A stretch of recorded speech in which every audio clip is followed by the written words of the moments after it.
তো যে নিয়ামতগুলো আছে সেগুলোকে ব্যবহার করে যদি আমরা একজন মানুষকে যদি বলতে পারি, বুকে হাত মিলাই, মানে হাতে হাত মিলাইয়া বুকে বুক মিলাইয়া যদি বলতে পারি ভাই কেমন আছে, শরীরটা ভালো তো, সবকিছু ঠিকঠাক, যদি কোনো প্রয়োজন হয় আমি বান্দাকে ডাক দিবেন, হয়তো অনেক সহযোগিতা করতে পারবো না কিন্তু আপনার পাশে দাঁড়াবেন।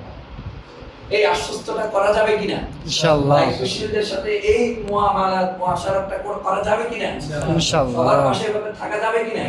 ইসলামী যুব আন্দোলন, ইসলামী আন্দোলন বাংলাদেশের বিশ্বচরণের ব্যাংক হিসেবে থাকতে হবে ইনশাআল্লাহ। ছাত্র আন্দোলন, যুব আন্দোলন, বিশ্বচরণের ব্যাংক। আমি ছাত্র আন্দোলন করছি আলহামদুলিল্লাহ।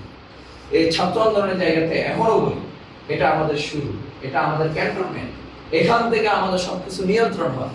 সুতরাং আমাদের এই ক্যান্টনমেন্টের যারা সদস্য রয়েছে, যে রিজিমগুলোর মানে আমাদের যে ধরনের সোর্সগুলো রয়েছে, এই সোর্সগুলোকে আমরা যদি সঠিকভাবে কাজে লাগাইতে পারি, আজকে যদি 5 জন সোর্স